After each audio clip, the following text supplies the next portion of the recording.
title of my lecture today is Excellence and Equity, and I'm talking to a group of young people who are about to become teachers, and I'm challenging them to think about what is their role in terms of developing an education system that can really reach every child and every young person. Okay, well, good afternoon, and it's very nice to be here to address you this afternoon. I belong to a group in the university under the heading Centre for Equity in Education. And you'll see, if you can read it from the distance, that the strapline of our centre is making sure every child matters. Now, you'll know that the phrase every child matters is a big policy headline in the English education system, and it has been for the last few years, and its attempt to signal the fact that we really have to make efforts to ensure that every young person gets a fair deal in that respect, really. So our headline is around the concept of equity, and I take equity to mean including everybody, first of all, but then also making sure everybody is treated fairly.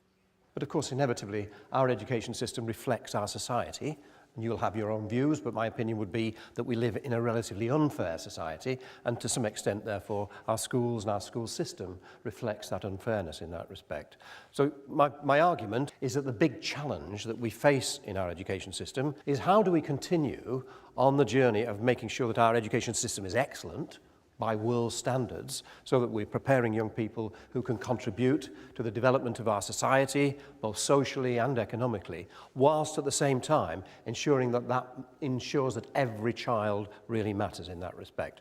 So in this lecture, what I'm wanting to do really is to challenge you to think about your own thinking, and what do you believe is possible? I mean, is there more we could do to move our system forward? In the first section of the lecture, I want to challenge the students to think about the state of development of the English education system. And I'm going to do that by drawing comparisons with developments in other countries. Internationally, since 1990, the big push across the whole world has been driven by the phrase education for all. There was a major conference in 1990 organised by the United Nations, and what they were trying to do was to get all countries to commit themselves to the idea that we should ensure that every child gets a basic education. And of course, the priority, inevitably, in the United Nations organisations is with those countries that at the moment don't provide education for all their children, simply because they haven't enough schools and they haven't enough teachers, really. And this photograph, taken in the city of Mumbai in India, is, you may be surprised to hear, a photograph of a school. It's a school that serves a very poor neighbourhood where people live in the most appalling poor conditions. And prior to the taking of this photograph, these children did not receive education. Now, the current estimate is that across the world, approximately, and it is an estimate, 70 million children never step inside a classroom because there aren't any classrooms where they live. Now, in a sense, these children who you're looking at here, these very young children, were part of this 70 million. And apparently what happened was a group of local parents, mothers, got together and formed a committee, and they decided they were going to do something about it. So they collected some money, and they literally built a school. Now, I show you that photograph for two reasons, really. One, to remind us, in case we forget, that we live in one of the wealthiest countries of the world, and we have resources available to us, physical resources and human resources, beyond the imagination of the vast majority of countries of the world. So when we moan about lack of resources in our education system, at the same time, we should remind ourselves that we are very privileged. And that means, therefore, that we have an enormous duty to make sure that we are using those resources as effectively as possible. So part of my argument, and part of the discussion I want to have with you, is to think about, are we at the moment using the resources as effectively as we could do to reach all the young people, and especially those we're not reaching at the moment? So that's the first part of why I show you that photograph. But the second part really is my central message, and my central message is this, that the major thing we need to improve and develop our education system is in fact the will to make it happen. And what you take from a story like this, which is rather humbling, that when a group of people, in this case a group of mothers, get together and they have the commitment and the drive and they work together, then it's possible to make quite dramatic improvements in any education system. So that's the message I take from that, and the challenge it therefore puts to all of us, and I include myself, is are we doing enough? And do we have that collective will, which is my central message? So with that in mind, what do we know about the English education system? Well, you may have been told, if you haven't, I'll tell you, that about 2 years ago, UNICEF did a study of 22 of the wealthiest countries of the world. And in that study, what they tried to determine was, how do children and young people feel about themselves and their places in their societies? Well, frankly, the news is rather bad, because if we were a football team, we would be relegated. We were number 22 in the 22 countries. Interestingly, if you're interested, the country that came top was the Netherlands. So I'm not starting initially with focus on the usual thing that we bang on about in education, examination results and test results. I'm talking about well-being. How do we help our young people to feel confident and assured and happy about their position in society? We have, by the comparison of most other wealthy countries, a very interesting taken-for-granted strategy which says, or policy in fact, which says that if we have some young people who we don't like the sound of or the look of, who misbehave, then we can actually exclude them from the school. England is one of the few countries that actually has legal provision to exclude children. Now, that's not to say that other countries don't have other systems, informal systems, for clearing a few children out, but it's interesting that we have that legal provision. Now, this is a complex issue, and it creates many dilemmas, particularly for senior people in school, because, of course, if you have a number of youngsters who are difficult and awkward and possibly violent, then you have to think about your responsibility to the majority. But nevertheless, what we know is those young people who are thrown out of school, sometimes temporarily and sometimes permanently, the prognosis for them is extremely bad. Whilst we may think we are throwing them away, we don't throw them away. Many of them drift into lifestyles which mean that they do actually become part of our lives in a way which we would prefer didn't happen. Associated with that, and all these factors interconnect, there is the issue about school attendance. In this city of Manchester, for example, on any day of the week, something like 10% of our boys and girls in primary schools and in secondary schools are not in school. And it's not the same 10% every day. And we've come to take that for granted. And I'm not picking just on Manchester, because we could say it about many, particularly of our urban local authorities, that the levels of attendance in our schools are, frankly, by international standards, appalling. For quite a lot of years, I've been associated with Hong Kong, and I've worked with the schools in Hong Kong. And a few years ago, I was having lunch with the head teacher and deputy head of a very large secondary school in the New Territories. And in the middle of the lunch, for no apparent reason, I suddenly thought about attendance. And I said to the two colleagues, "Do you have much of a problem with attendance in your school?" And they thought for a moment, and then one of them started to talk about an 11-year-old girl who was ill. And the question, do you have a problem with attendance, led them to think about one student. Because the idea in their society that the young people would not attend school is beyond their imagination. Because in that society, going to school is seen as the key to success in your life. You want to be at school. You're rushing to school. Your parents and your family are desperately keen you're in school because they know how important it is within their lives. Now, in our society, we don't have that. It's not just about schools, it's a cultural thing within our communities in that respect. Now, clearly, the young people who don't attend school regularly, the chances that school could provide for them are likely to be blocked. And of course, the question of attendance must be linked also to the nature of what we offer and whether it's attractive enough to make some of our young people, particularly in the teenage years, get up in the morning, get dressed, and go to school. Another feature of our system, which is rather striking in terms of international comparison, is that of the way in which young people at 16 leave education. I've used the phrase here, drop out. In some cases, they may go off and have a very successful life and gain employment and so on.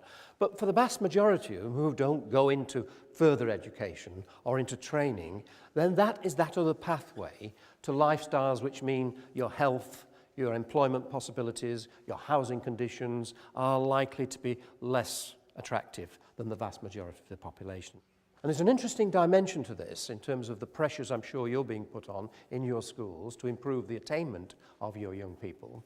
We did a project for some years with one local authority which was so successful in improving examination results that the government designated it as a beacon authority for school improvement.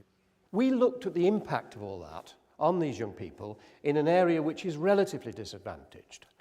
And what we found was, over those years, even though examination results had improved, in terms of young people going on to further education, on to employment, certainly on to enrolment in universities, and particularly very attractive universities like this one, very little had changed.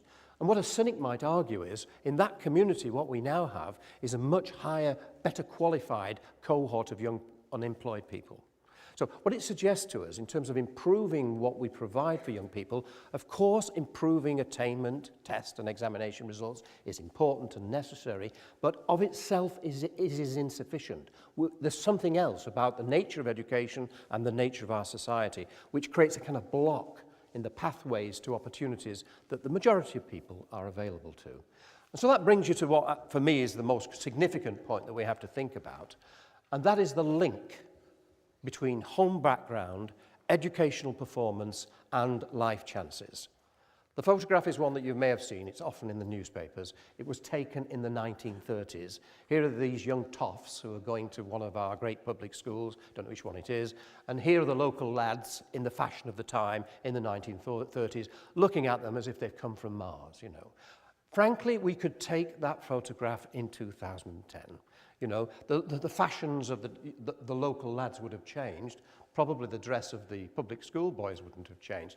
But this sense in which the hierarchy of our society, which is reflected in all sorts of things to do with our lifestyles, is also reproduced in, and some would argue, through our school system. Such that for some young people, their home circumstances, their background, is the best predictor of what is likely to happen to them.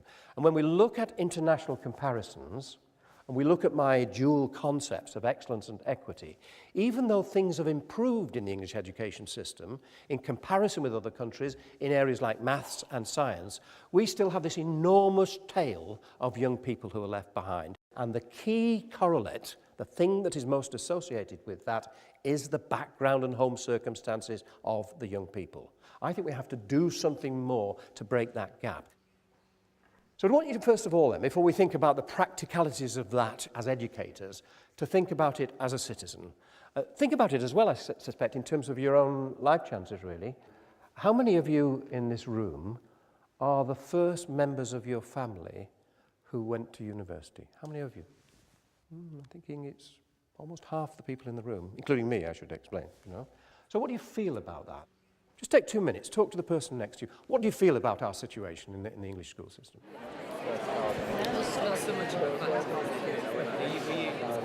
No, I wasn't, but there was sort of an expectation, as it were, because I was sort of following on from my sisters and so on. So I think there was an expectation of going on to further education.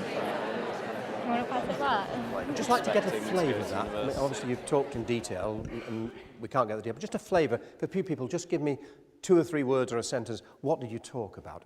We talked about whether a system incorporating grammar and comprehensive schools and independent schools was the best system, or whether it encouraged parental involvement in education. Yeah, the sort of structure of the system. And of course, there is a political consensus now that choice in all the public services, including education, is taken for granted. It's non-negotiable now that people should have a choice, and why not in that respect? Can I ask the young ladies there, what did you talk about? We actually found it interesting that we were both encouraged to go to university by our parents rather than school. And I went to a sixth form, which perhaps was maybe 100 people in the year group. And out of those 100, 20 people went on to go to university. And I'm 27. That's not that long ago. No. And that seems to me like quite a low number. And it was maybe my parents that encouraged me more than the school to go to uni. Yes, and in the schools you're visiting now, do you get the impression the schools are more proactive, perhaps, than where you were? No, I do. I think so. Yeah, I think it's changed dramatically within that small amount of time. But you know, I guess it changes from school to school. Yes. So many of our young people are not getting the push from parents because the parents don't know about that or don't understand what it's about in that respect. And I mean, I think it's an interesting question about, and those of you who are or will work in some of our inner city schools, for example, almost to the point where you are acting as a replacement for the parents in that sense. Obviously you can't replace the parents, but actually making sure that young people know what's possible when they haven't got that advice from their families.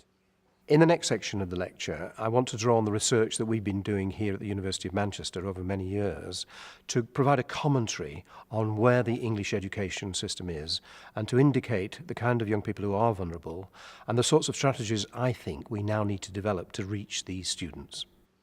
Our centre, as I said, is concerned with carrying out research within the English education system, as well as being commentators on the development of the system. We're actually trying to intervene. We're trying to make a contribution.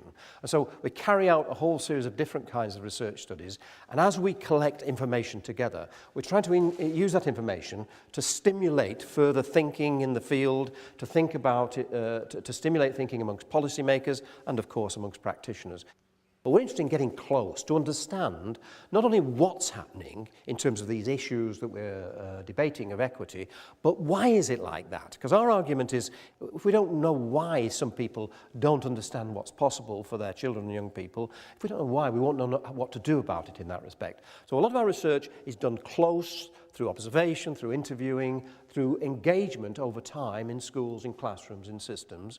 We also get involved in what we call development and research projects. These are where we establish partnerships, sometimes with local authorities, but more and more now, because the role of local authorities has changed and is changing, with groups of schools, with networks of schools. And what we try to do is we work with them to address the challenge of equity, not to tell them what to do, because that's not our skill. The skill that we need is there in schools, the skill of teachers and teaching assistants and learning mentors, and indeed children and the community. But we work with them to bring a kind of an inquiry-based approach so that they can actually investigate their own efforts to improve the situation. Now, reflecting on the evidence that we've collected, one can build up an argument of what it suggests might need to be done to take our system forward. Remember my analysis, a system that does very well for the majority of children, but leaves very significant numbers of young people behind, many of whom come from relatively disadvantaged backgrounds of one kind or another. So my question is, what else can we do? And remembering, in a system that's pretty well resourced by international standards. Our analysis suggests that the system, as it stands at the moment, still has more capacity to move forward. And when I'm talking to people from schools, and especially head teachers, as I do quite frequently, I say to them, look, my experience tells me that on any one day in your school there is more expertise, more knowledge, more skill, more creativity than is being used. Schools know more than they use. So the logic, if you believe that, is that the starting point for development has surely got to be better use of that expertise that's there in any school on any day. And I mean literally any school, whether it's a very successful school or indeed as a school that's considered to be a so-called failing school. Much of what we have to do to move forward then is to be better at analysing the context of the school, to find that expertise and mobilise it. So we've had endless, goodness knows how many, different kinds of national strategies which have tried to intervene into the system, that has taken an approach which is intended to improve the system with notions of equity in mind. So it's very well intended.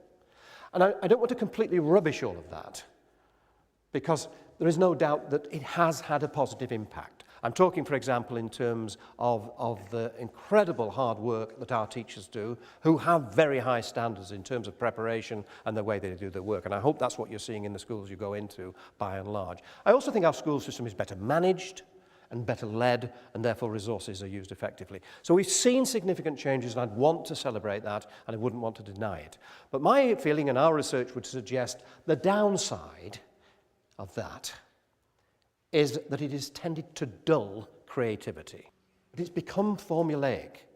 And clearly, if it was going to work in terms of the young people we're still struggling with, it would have already worked. So I'm saying, let's build on the best of that, but we now have to do something else if we're to reach out to the young people we're not reaching at the moment. So I'm suggesting we need a new era, really, a new phase in the development of our education system. And I think there is evidence that this is being increasingly recognised, even at the very top of the system in terms of policymakers, politicians, civil servants. A recognition that the system has plateaued And if we continue doing the same, we'll get more of the same. So we have to have a change.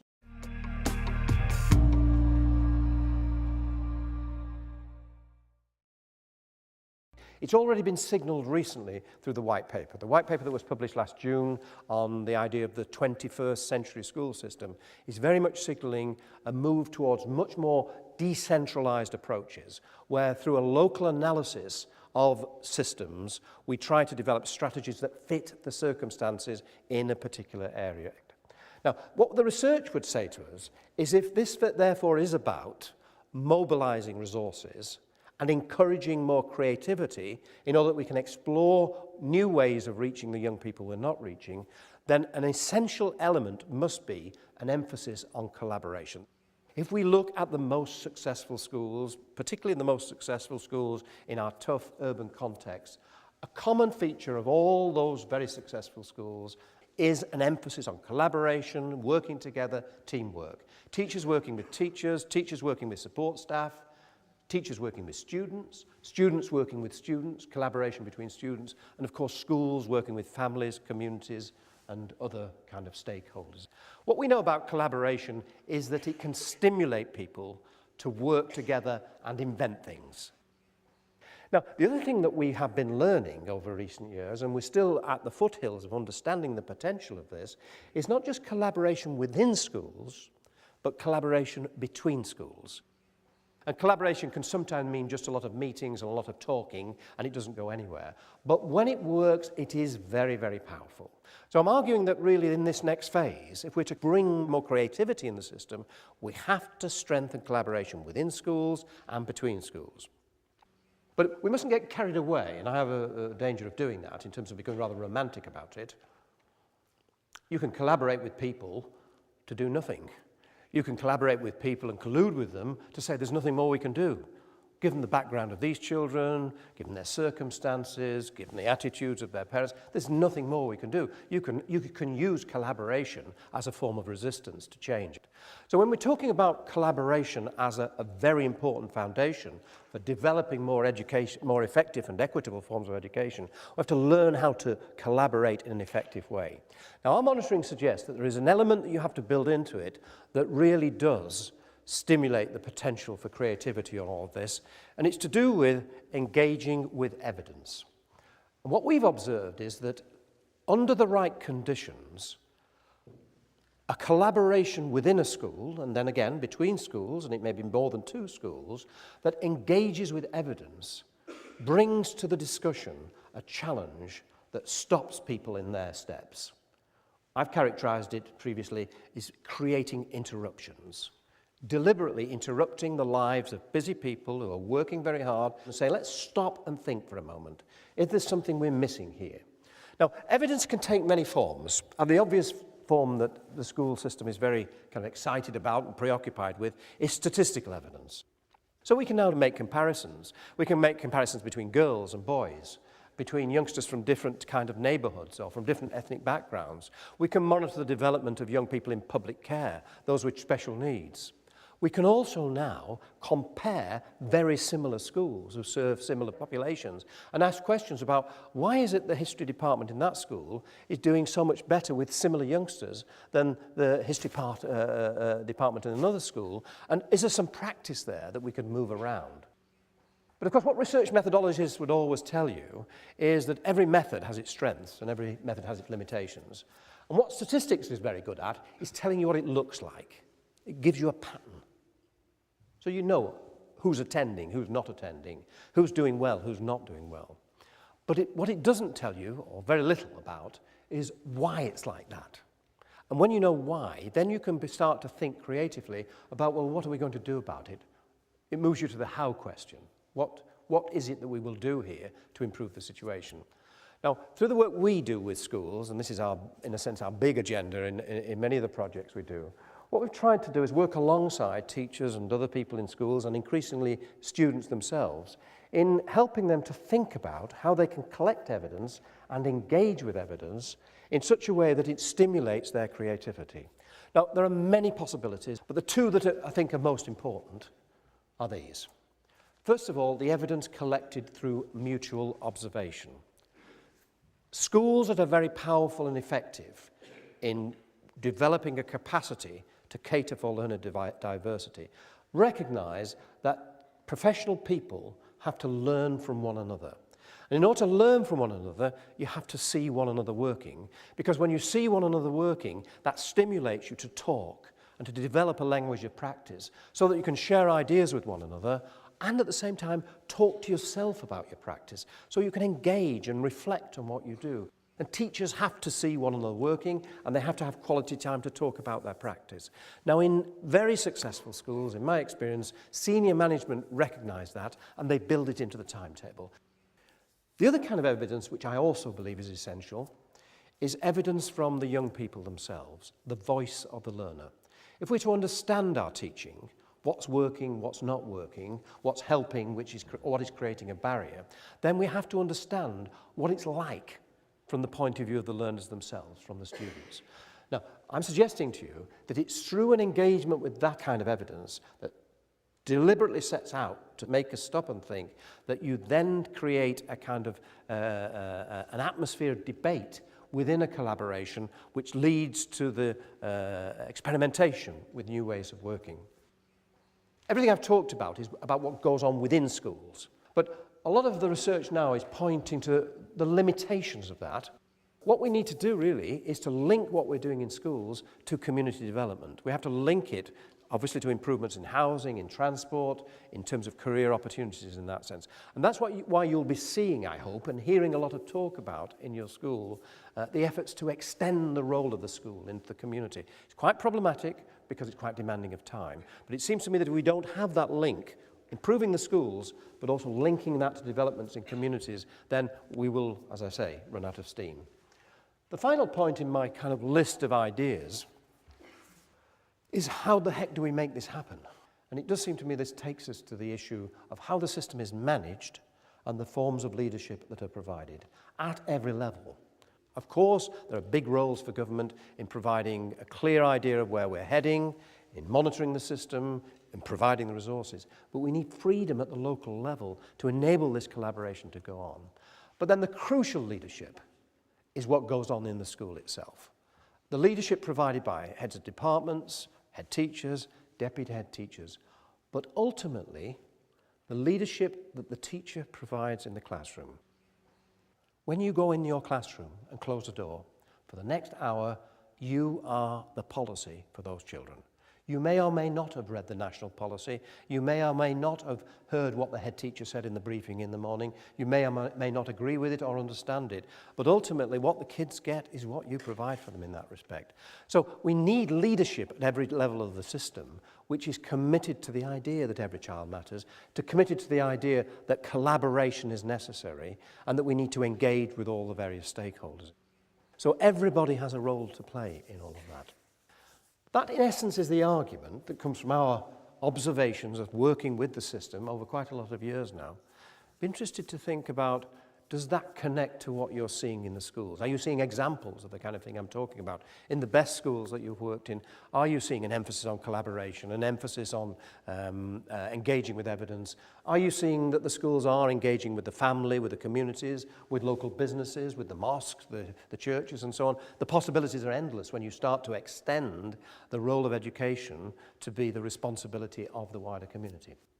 The third part of the lecture is a short session where I want to just put in a word of caution, because I want to explain to the students that what I'm talking about is possible, but it's quite challenging. I want to give you an example of the kind of thing I meant earlier when I said about engaging with evidence. One of the things we've been working on a lot in recent years is the idea of using research in the school to inform development. And I don't mean research done by people like me on the school. I mean research done by people within the school through mutual observation, through listening to the voice of children, through all sorts of other procedures, so that actually research or inquiry or evidence is used as a stimulus for creativity in that respect. And as we've got into that, we've become increasingly preoccupied with the importance, as I said earlier, of the voice of the learner themselves. So much so now that we have been working in quite a lot of schools on young people themselves doing research into their own experience with the school. The story I tell you is a school that we've had a relationship for quite a long time. It's a school in a quite disadvantaged community, a multicultural community, a school that has made enormous progress in terms of overall results, excellence, but also has really worked on notions of inclusion and social justice, making sure that every child matters. And a few years ago, as part of our engagement with that school, we talked about to the senior staff about the idea of student voice, and we talked about the idea of students being researchers. And they said they wanted to have a go at it. And they invited this group of young students, well, I say young students, they were in year 11, 15 and 16-year-olds, to carry out a project with us to look at aspects of inclusion in their school. And we introduced to them a technique that we've been developing of using photographs to get young people to talk about their school. The young people who were chosen to reflect different perspectives in their school. So there's girls and boys, there's young people from different ethnic backgrounds, there's very successful learners, there's some very unsuccessful learners. And on a particular day that was negotiated with the staff of the school, these young people were put in pairs and they were given a camera and they were told to go around their school and take photographs. Places where you feel valued and welcomed and places where you don't feel valued and welcomed. And then afterwards, my colleague Ian worked with the pairs to get them to talk about the photographs and to develop posters which illustrated their views of their schools. Some of the young people, but not all, took photographs of sports areas because they saw that in a positive way. Some of them took photographs of the library resource area. They thought this was a very pleasant place to be, particularly in the winter when it was cold and wet outside. Quite a few of them took pictures of the art room. When they talked about their photographs, they said what we like about the art room is the atmosphere. The teachers there usually play music. It's very relaxed, it's very informal. We like the feel about it. Some people took photographs of particular teachers. The photographs that they took of teachers were generally the teachers that they liked the best.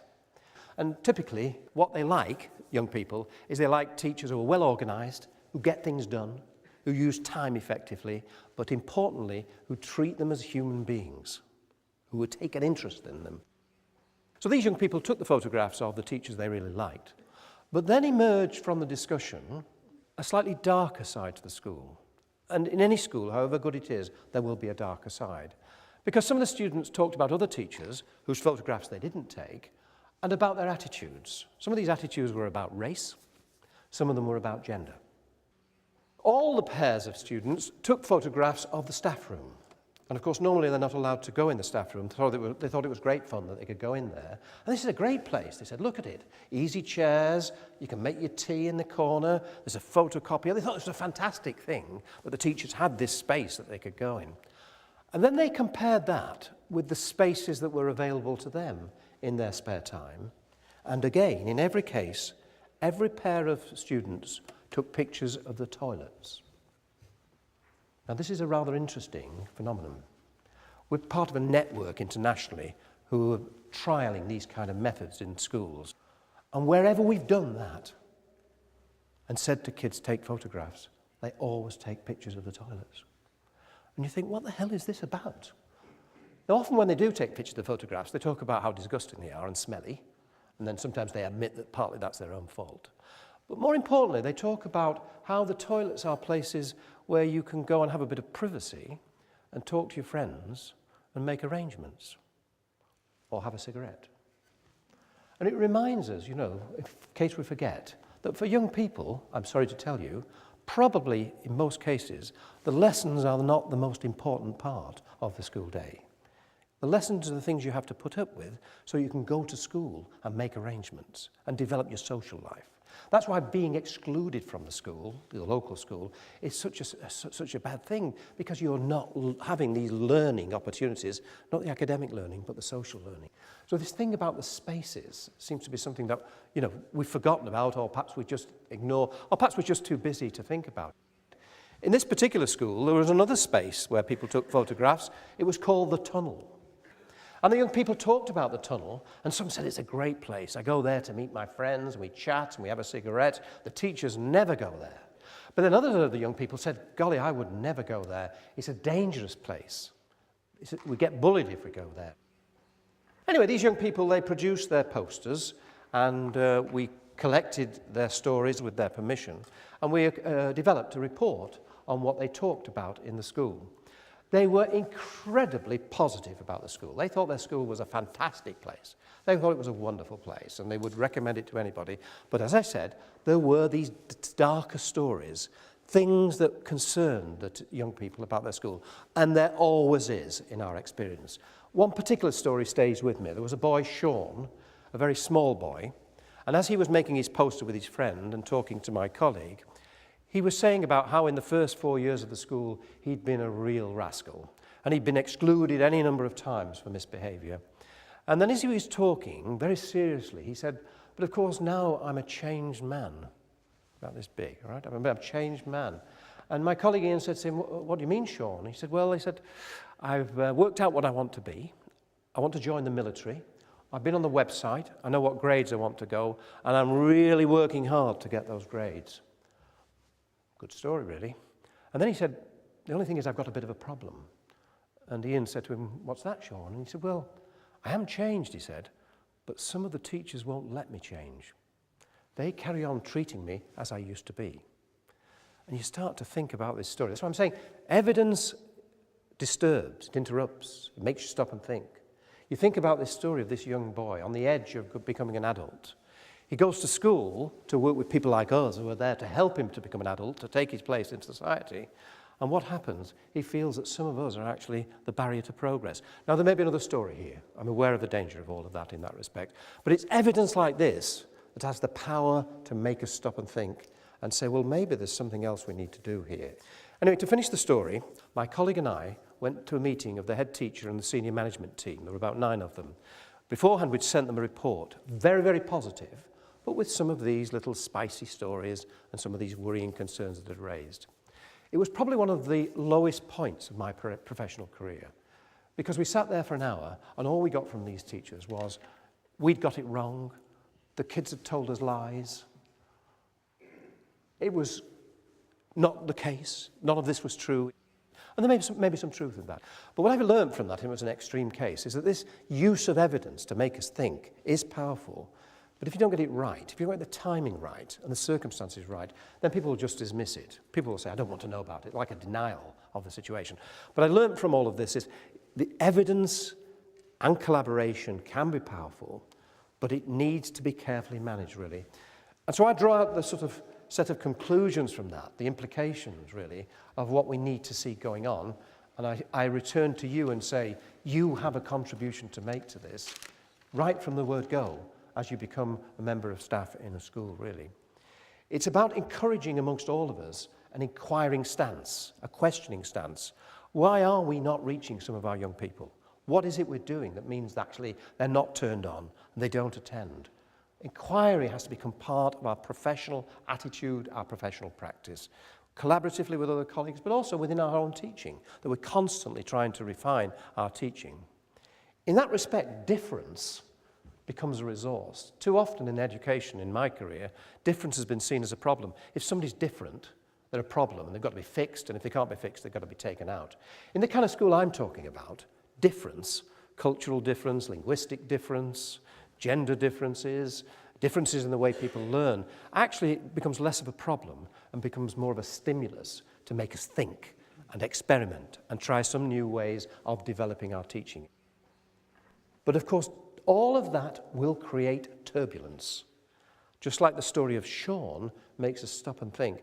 And of course, when we're busy and when we're stretched, then turbulence is not what we need. We've already got enough of that. That's why creating that collaborative attitude in the school is so crucial. You're more likely to be prepared to tolerate turbulence if you feel you're with a group of colleagues who are working together and solving problems together. That need for those working relationships is fundamental, in my view, to an effective school, but also to an equitable school, really.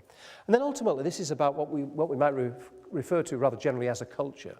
We know that schools have cultures. Cultures are about history, the way we do things around here, born of experience. Now, in our most successful schools, and now you know what I mean by a successful school, not just a school that gets very good examination results, but a school that generally has ways of breaking that link between background and disadvantage and educational performance and life chances.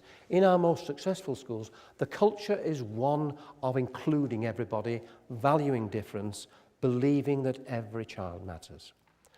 So I go back to my central message, the message that I started with, really. I believe that in our system we have the knowledge, we have the expertise, we have the creativity to create an education system that can make sure that every child matters. The big challenge for all of us is to make sure that we have the collective will to make it happen. Thank you very much for listening to me.